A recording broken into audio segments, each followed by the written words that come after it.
नमस्कार दोस्तों, आप सभी का मेरे चैनल पे स्वागत है।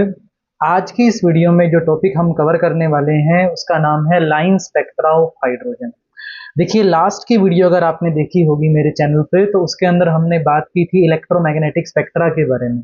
आज हम पढ़ेंगे कि एटॉमिक स्पेक्ट्रा क्या होता है और लाइन स्पेक्ट्रा ऑफ हाइड्रोजन किसे कहते हैं। देखिए, आपके सामने जो फिगर दे रखी है इसके अंदर जैसे यहाँ पर लिख रखा है एक एक्साइटेड सैंपल है, यानी एक सैंपल ऑफ हाइड्रोजन गैस लिया हमने, उस पर हमने एनर्जेटिक रेडिएशन को डाला, जिससे क्या हुआ, उस गैस के मॉलिक्यूल अपनी एक्साइटेड स्टेट में चले गए। यानी हर एक हाइड्रोजन के अंदर जो एक सिंगल इलेक्ट्रॉन प्रेजेंट था अपनी ग्राउंड स्टेट में, वो एनर्जी एब्जॉर्ब करके अपनी एक्साइटेड स्टेट में चला गया। तो ये जो सैंपल दिखा रखा है ये एक्साइटेड सैंपल है, यानी जिसको हमने एक अमाउंट ऑफ एनर्जी देके इलेक्ट्रॉन को एक्साइट करवा दिया।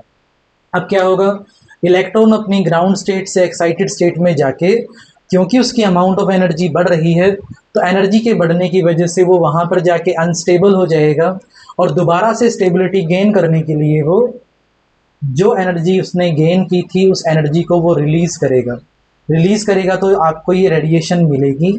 इसकी एक स्ट्रेट बीम आपको चाहिए, इसके लिए आपने इसे स्लिट से पास किया, फॉलोड बाय डिस्पर्जन करने के लिए, डिफरेंट वेवलेंथ की लाइट को अलग करने के लिए आपने इसे प्रिज्म से पास किया और एक फिल्म पर, एक डिटेक्टर स्क्रीन पर उन कलर को, उन फ्रीक्वेंसी की लाइट को जो आपको मिली वो आपने ले लिया। अब यहाँ पर जो आपको स्पेक्ट्रा मिलता है, देखिए जितने भी आपकी लाइट्स के पार्ट होंगे, सेगमेंट होंगे, सबके सब आपको इंक्रीजिंग ऑर्डर ऑफ वेवलेंथ और डिक्रीजिंग ऑर्डर ऑफ फ्रीक्वेंसी के अंदर आपको मिल जाएंगे। यानी ऐसे केस के अंदर इसमें क्योंकि सारी की सारी रेडिएशन एक सीक्वेंस में अरेंज होगी, तो किसी भी रेडिएशन के बीच में कोई भी खाली गैप नहीं होगा। इस वजह से जो ये स्पेक्ट्रा दिखाया गया है यहाँ पे, इसे आप एक तरीके से एक वर्ड से इंडिकेट करेंगे, एक्सप्लेन करेंगे, जिसे कहते हैं continuous spectra. As the name indicate, the spectra is continuous in nature. As well as जो ऊपर जो लाइन हमने पढ़ी थी, that is it is the line spectra of hydrogen, क्योंकि इसके अंदर आपको बहुत सारी ग्रुप ऑफ लाइंस नजर आती है। उन ग्रुप ऑफ लाइन नजर आने के कारण ही आप इसे लाइन स्पेक्ट्रा ऑफ हाइड्रोजन कहते हैं। जबकि अगर आप सेम केस में अगर एक वाइट लाइट के सोर्स को ले लेते और इसे प्रिज्म से पास करने से पहले एक एब्जॉर्बिंग सैंपल के थ्रू पास कर देते, और वो एब्जॉर्बिंग सैंपल क्या करता, एक पर्टिकुलर वेवलेंथ की लाइट को एब्जॉर्ब कर लेता, और एब्जॉर्ब करने के बाद जब आप उसे प्रिज्म से पास करते और डिटेक्टर स्क्रीन पर उसका स्पेक्ट्रे को देखते, तो आप पाएंगे कि उसके स्पेक्ट्रम में वो पार्ट जो उस सैंपल ने, एब्जॉर्बिंग सैंपल ने एब्जॉर्ब कर लिया है, वो पार्ट वहां पर आपको नहीं मिलता, उतना पार्ट आपको डार्क नजर आता। ये जो स्पेक्ट्रा हुआ जिसके अंदर, क्योंकि वो कंटिन्यूअस नहीं है, कोई रेडिएशन किसी सैंपल ने एब्जॉर्ब कर ली है, इसी को ही आप बोलते हैं एक तरीके से एब्जॉर्प्शन स्पेक्ट्रा। यानी इसके अंदर कंटिन्यूअस ये नहीं होगा, नॉन कंटिन्यूअस काइंड का होगा, और वही पार्ट मिसिंग होगा जो पार्ट आपने जो सैंपल लिया है एब्जॉर्ब करने के लिए, वो उसे एब्जॉर्ब कर ले। तो ये हमने बेसिकली पढ़ा कि भी लाइन स्पेक्ट्रा ऑफ हाइड्रोजन किसे कहते हैं, क्या होता है लाइन स्पेक्ट्रा ऑफ हाइड्रोजन। लेकिन मेन बात ये है कि भी जो क्वेश्चन हमारे माइंड में बार बार उठ के आता है, वो क्वेश्चन ये आता है कि भाई अगर इलेक्ट्रॉन ने एक अमाउंट ऑफ एनर्जी गेन की और वो अमाउंट ऑफ एनर्जी गेन करके अपनी ग्राउंड स्टेट से अपनी एक्साइटेड स्टेट में जंप कर गया, यानी उसने अपनी ग्राउंड स्टेट को छोड़ा एनर्जी गेन करके और अपनी एक्साइटेड स्टेट में चला गया, और क्योंकि वहां पर वो अनस्टेबल था और वहां से वो वापस लौट आया, तो दोनों स्टेट के बीच में जितना एनर्जी गैप था उसी के विद रिस्पेक्ट में उसे कोई फ्रीक्वेंसी की लाइट छोड़नी चाहिए थी, और एक्साइट करने के लिए सैंपल को जो एनर्जी आपने उसे दी वो तो फिक्स एनर्जी थी। तो फिक्स एनर्जी थी तो जो रेडिएशन उन सभी सैंपल के हाइड्रोजन के एटम्स ने छोड़ी उसे भी सेम होना चाहिए था, उसे इतनी सारी लाइंस के फॉर्म में नजर नहीं आना चाहिए था। तो क्वेश्चन ये आया कि लाइन स्पेक्ट्रा ऑफ हाइड्रोजन में ये आपको बहुत सारी क्लोजली स्पेस लाइंस क्यों मिलती है। इसे अगर आप समझते हैं तो थोड़ा देखिएगा कि भी मान लेते हैं कि भाई आप किसी स्टेप पे हैं, कोई स्टेप है और आप उस स्टेप पे बैठे हैं, और यहाँ से ऊपर के भी स्टेप हैं, हर एक स्टेप में एक फिक्स अमाउंट ऑफ एनर्जी है। आप एक fix amount of energy gain करके इस स्टेप 1 से, मान लीजिए कि ये स्टेप x है, इस पे चले जाते हैं, तो आप इलेक्ट्रॉन हैं, आपने जंप किया और जंप करके आप यहाँ पे चले गए। अब क्वेश्चन अराइज होता है कि क्या वापस आने का एक ही रास्ता है, यानी अगर इस इलेक्ट्रॉन को वापस अपनी उसी ग्राउंड स्टेट में आना है, क्या ये सेम एक ही रास्ते से आ सकते हैं जिस रास्ते के थ्रू ये गए थे? आंसर होगा कि नहीं, ऐसा नहीं है। ये सेम पाथ भी फॉलो कर सकते हैं और अलग अलग रास्ते से भी वापस लौट सकते हैं। मान लीजिए ये इलेक्ट्रॉन इस शेल में आया और इस शेल से ग्राउंड स्टेट में चला गया। सेम ये इलेक्ट्रॉन इस शेल में आया, यहाँ से ये इस शेल में आया, यहाँ से ये वापस लौट गया। यानी वापस अपनी ग्राउंड स्टेट में आने के लिए इलेक्ट्रॉन के पास बहुत सारे रास्ते होते हैं।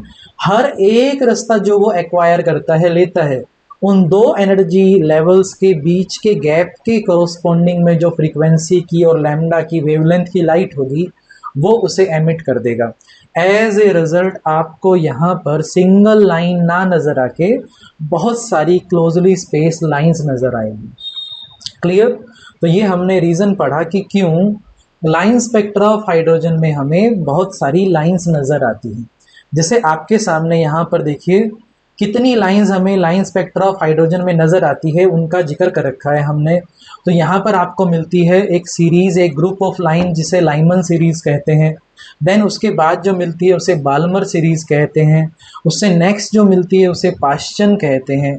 उससे नेक्स्ट सीरीज को ब्रैकेट और उससे अगली सीरीज को हम पीफंड के नाम से जानते हैं। यानी वो जो क्लोजली स्पेस लाइंस आपको मिल रही हैं उन्हें नाम दिया गया है Lyman series, Palmer series, पाश्चन series, Brackett series and पीफंड series. अब इंपॉर्टेंट क्वेश्चन जो इससे उठ के आता है कि क्यों आपको ये closely spaced group of lines मिल रही है, अलग अलग ग्रुप आपको मिल रहे हैं, ये अलग अलग क्यों मिले? तो देखिए आपके सामने जो ये फिगर दे रखी है, आप इससे समझने की कोशिश करते हैं कि ऊपर के किसी भी एनर्जी लेवल से n is equal to 2, 3, 4, 5, 6 and infinity तक किसी भी एनर्जी लेवल से अगर कोई इलेक्ट्रॉन जंप करके आ रहा है n इज इक्वल टू 1 में, तो वो सारी की सारी लाइंस एक दूसरे के क्लोजली स्पेस्ड होंगी और आपकी वो शो होंगी फर्स्ट सीरीज के अंदर, जिसे आप लाइमन सीरीज कहते हैं। ऐसे ही ऊपर के किसी भी एनर्जी लेवल से अगर इलेक्ट्रॉन लौटता है n इज इक्वल टू 2 के अंदर, तो अगर वो n इज इक्वल टू 2 में लौटेगा तो ये जो closely space group of lines आपको नजर आएगी, इन्हें आप बाल्मर सीरीज कहते हैं। सेम अगर वो n इज इक्वल टू 3 में आती है तो आप उसे पाश्चन कहेंगे, 4 में आ रही है तो आप उसे ब्रैकेट, और अगर वो 5 में लौट रही है तब आप उसे पीफंड सीरीज कहेंगे। अब मेन बात यह है, ये जो सभी ग्रुप ऑफ लाइंस है इलेक्ट्रोमैग्नेटिक स्पेक्ट्रा में एक स्पेसिफिक रीजन से ये बिलोंग करती है। तो आप इसे याद कैसे रखेंगे? देखो, तो जो फर्स्ट ग्रुप ऑफ लाइन है ये लाइमन सीरीज जिसे बोलते हैं। अब आपका जो विजिबल रेंज होती है VIB GYOR, इस V से पहले UV का पार्ट आता है, R के आगे IR का पार्ट आता है। तो विजिबल रेंज से पहले वाला UV, पीछे वाला IR, तो जो फर्स्ट सीरीज होगी जिसे आप लाइमन सीरीज कहते हैं वो बिलोंग करती है UV रीजन से।